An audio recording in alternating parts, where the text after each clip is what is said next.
I stumbled across it. The push to help Tanzania's untapped football talent. When Michael Noone set off on his solo walk from Old Trafford to Wembley Stadium on Boxing Day to raise money for his football academy in Tanzania, it wasn't the first time he had taken a journey into the unknown.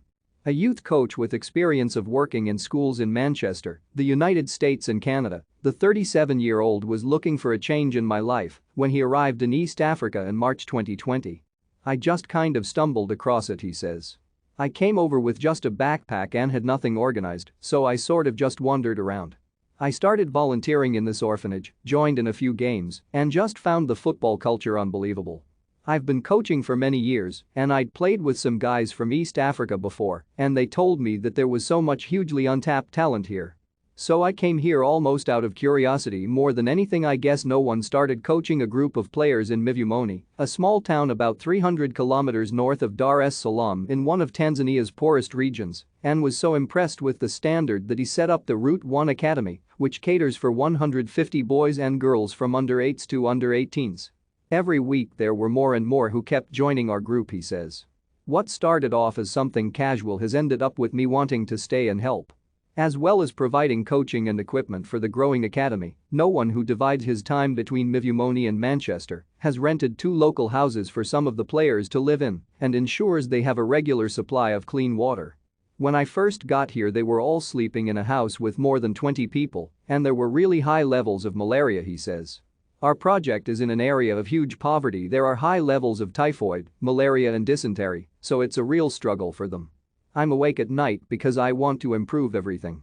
We've ended up having a hostel as well to give them somewhere to sleep. No one adds. My aim is now to try and improve that environment and showcase the ability that these players have. The skill levels here are really high. We've just started to get ourselves noticed over here at tournaments.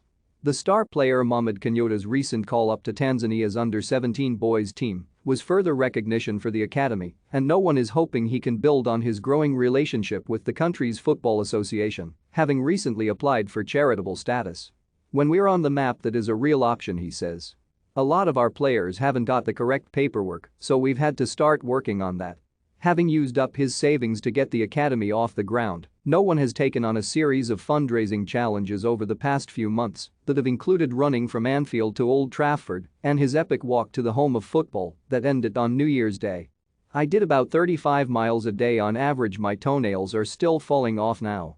I did it at a really stupid moment as well because we had a very rainy spell, but I kind of enjoyed it strangely. I had mates with me for some of it at the start, but almost all of it was on my own. I just went for it. When I got to Wembley Way I met some mates at Box Park and I was really struggling. It was great to have that first beer, but I ended up dropping off. The effort raised about £1,500, but with no one estimating that it costs him about £800 a month to keep the academy going, his need for more funding is obvious. I've asked everyone I know to throw in something that they can donate, he says. A friend of mine is sponsoring the shirts, and a few local businesses in the UK have also been very generous. A shipment containing 25 new Crystal Palace kits donated by the Premier League club is on its way to Mvumoni, and no one took back training equipment and boots gifted by members of the Manchester United women team after completing his latest fundraiser last week, a 182-mile coast-to-coast walk that culminated at Robin Hood's Bay in Yorkshire.